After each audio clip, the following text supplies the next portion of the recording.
talking about new artists. In your opinion, what artists should be aiming for when they think, where will the money come from?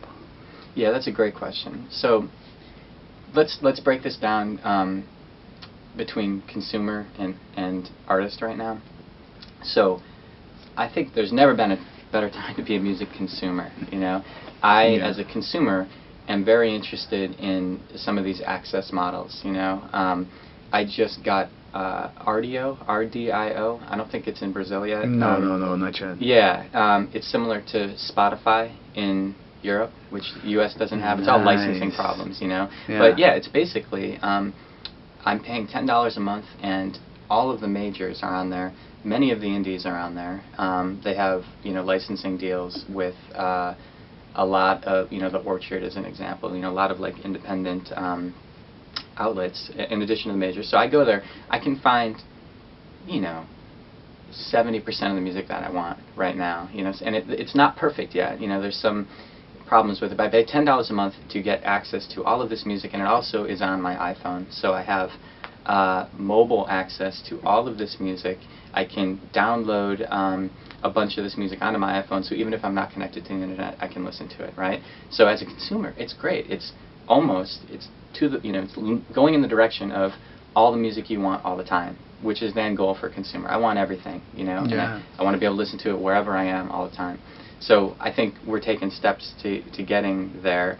The licensing stuff is very, very difficult. That's why Spotify has not launched here. That's why it's only in the UK and a couple other countries. So consumer standpoint is great.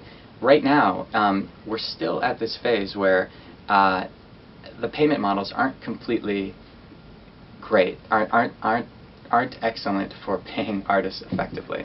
You can look up how places like Rhapsody and Napster pay artists right now, and it's very convoluted. It's based on the amount of money that they pull in, and after they pay out performance royalties, and what they would pay to the end of the artist, it's like a penny or 2 cents, per stream. And there's arguments that, okay, if you listen to a bunch of streams, that person is going to become a fan and they're going to buy from you on your own site or something like that. But in my opinion, like the retail part of music, third party is difficult. Third party online retail, outside of iTunes, which is paying 70 cents if you're going direct, they take a 30% cut off anything they sell. If you're using a low-cost distributor like TuneCore, or CD Baby, or Ditto Music is another. There's a bunch of them out there.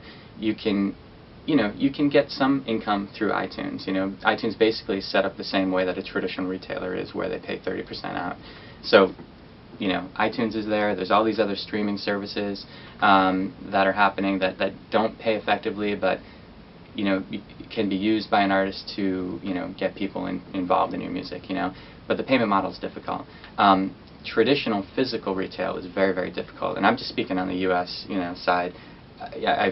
Obviously my students are from all over the place, so it's similar everywhere. There's less shelf space available at the big retailers. A lot of the small indies are closing down. There are those that are remaining, but they're moving into other things to sell. Newbury Comics is here in Boston. It's run by this really, really smart guy named Mike Dries, who's very sharp. I had the opportunity to talk to him, and he's just a genius. He did a lot of things with retail that were fantastic, but what he's doing, his small indie chain is succeeding. I shouldn't say it's a small indie chain. There's about 30 stores. It's succeeding because they're moving away from music and they're selling more other things. So basically, retail, physical music retail, it's difficult for even a signed artist to get their product in stores. You know what I mean? So you can't really count on a ton of money, and I'm speaking not to the artists that are up here, but I'm speaking to the artists down here. You can do consignment with independent retail, and that works if you're on a region by region tour. You can say, you can go to Mike Dries at Newbury Comics and say, hey, I'm going to be playing, this date in Boston. Would you take in a couple of copies? You can do that. But that, is a long way of answering your payment question, but trying to break it down. Retail is difficult, basically, So you have retail here. What is still happening, and I mentioned this earlier, with, Live Nation is having problems with selling tickets.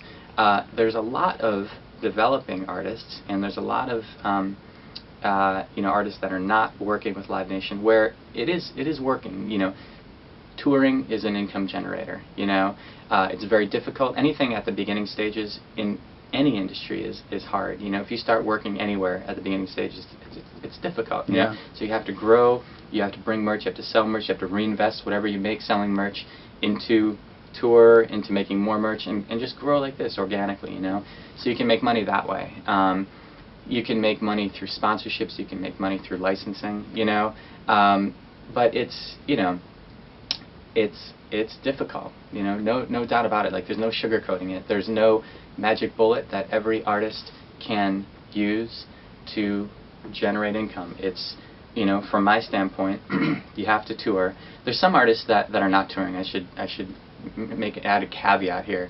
There are these guys, Pamplemousse, that are on YouTube. They have all of this stuff happening on YouTube. You can go to CD Baby's podcast site and listen to an interview with the guy. I heard that interview last week. Yeah. So it's good. What that guy's doing is totally different. So this is another really good point.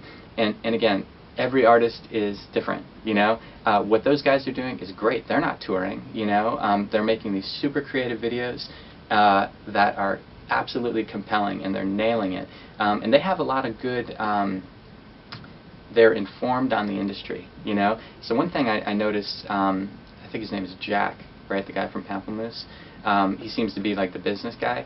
He is getting compulsory licenses to record this stuff.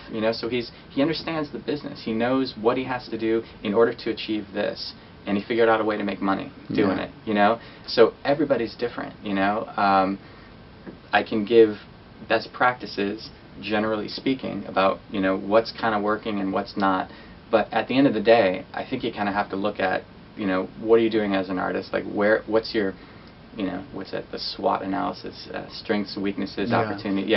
So kind of look at that, and figure out, okay, where are the opportunities for what I'm doing in particular, So I hope that answers it. That was a real long, long answer. No problem. All right, good.